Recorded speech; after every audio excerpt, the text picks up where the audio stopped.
Welcome back, Algebra students. If you are ready, you can start on 4.8. My chair is a little squeaky, sorry. 4.8 notes. Again, we're going to do it the same way until I get this dang computer fixed. So, I'm going to set it up so you guys can see the screen behind me. And we're going to start on 4.8 notes. Are you guys ready? Hope you got your colors for this one. Alright, so 4.8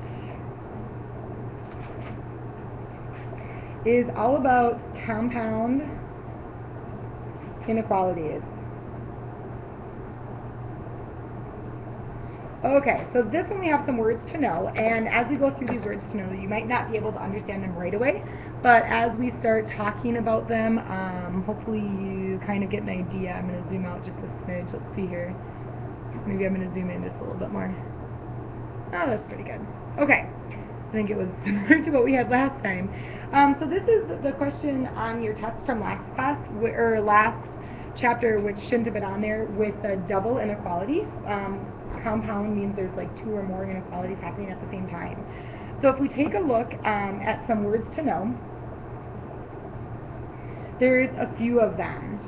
So first of all, we have a compound, U and D, a compound inequality. And what a compound inequality is on a number line, what happens is maybe it's not like, you know, x is greater than 3 and that's it. So here would be my 3 and it's just everything that goes this way on it. A double inequality or a compound inequality actually has a second part to this. So if we have 3 is less than x, but then we say, wait a second, x is less than 8, what happens is we go between 3 and 8 on our number line, and x is only going to be a value between those two. So a compound inequality has two sets of inequalities that are there. Now when we have compound inequalities, what happens is this double inequality, we can have either a union or an intersection. And so I'm going to talk about both of those. So the first type that we can have is an intersection. And you guys are going to love how to write these. These are so cool. So an intersection, when we talk about intersections, we talk about a set of values A intersects with a set of values B. So a set of something like information, x equals something, is going to intersect with B. And what the intersection means is that they're both going to be A and B. They're in both. The values, here I'll write values, are in both. Think about this as the overlap. And that's kind of what we had here. It's an overlap of things happening. So it's that intersection. Oh, let me go up a little bit so you guys can see. It's that overlap that's happening, and so we call that an intersection. The second one that we have is a union, and I'm going to change my colors here. And the union, how we write it is a set of values A is union with the set of value B's. Students will often have trouble remembering if the U on these should go up or down. I always tell students that union starts with the U, and the union, if you kind of see, this is like a U here. And then intersection is just the other way. So union's got the U, if you can remember that union has a U. So union, when we have a union of things, it's the set of elements in either A or B or in both. So values in A or B or both. So we're going to talk about these things, and I always kind of think of the word together as a union for that one. So I'm going to show you a couple of examples of how this works. So let's go to, oh wait, there's one more word to know. Let me write it one more really quick. It's actually just a quick symbol. So the last word to know for this one is going to be this, plus, minus. It's not really a word, but it's just a symbol. So it's plus or minus a 3. What that means is you can either have a plus 3 or a negative 3. Plus 3 or a negative 3. So that's what this means. It's just it can be either or. Alright, so let's talk about some topics here. Alright, so the first topic that we're going to talk about is this union and this intersection thing.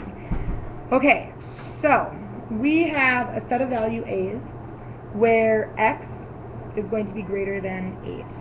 And then we have a set of value b's where x is less than or equal to -3.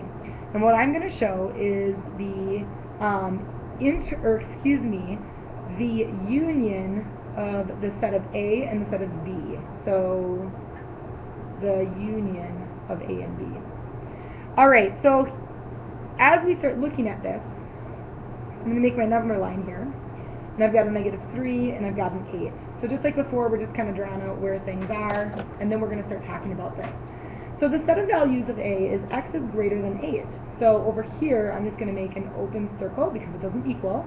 And then x is going to be greater than it, so I'm going to color in greater than. The second one says that x is less than or equal to 3. Less than or equal to 3. So for this one, I'm going to have 3, my -3 circled, shaded in because it's an equal, but then I'm also going to go less than that. And so there's my set. And so the set contains both of these things. So as my answer, I can say this set is x is greater than 8 or x is less than or equal to -3. So it's kind of a cool deal how you put everything together. And so that would be our first topic. Alright, our second topic is how we figure out these double inequalities, which is pretty awesome actually. So let me show you how this works. This is a really cool thing. You guys are going to go crazy over this because it's pretty awesome. So write down this. We've got -8 is less than or equal to 5m plus 4 is less than 9.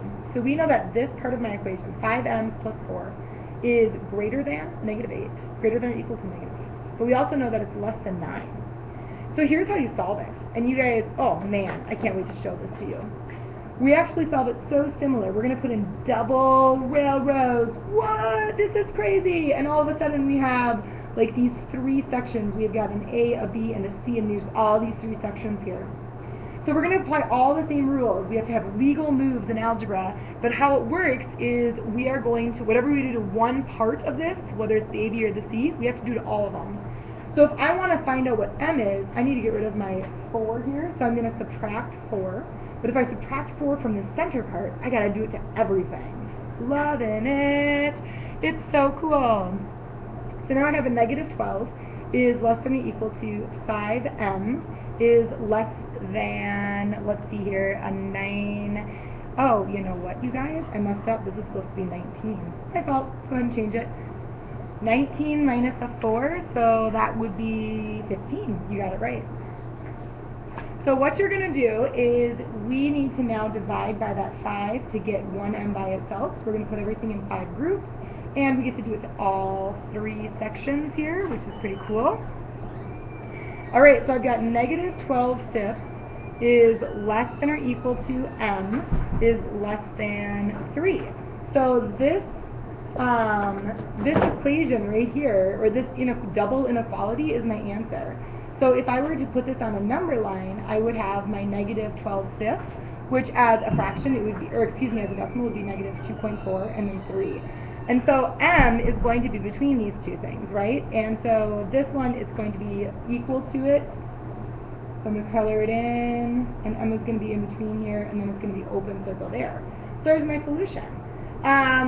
Remember, just like with our other inequalities, you have to flip the sign when we multiply or divide by negative numbers, just like before. So make sure to make that happen.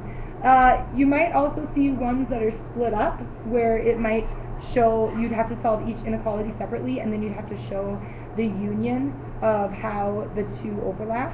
So it's a pretty sweet deal. We'll talk more about those in class, but as you guys are taking notes, make sure you guys are set with some questions if you have any questions, and then we will talk more on Monday.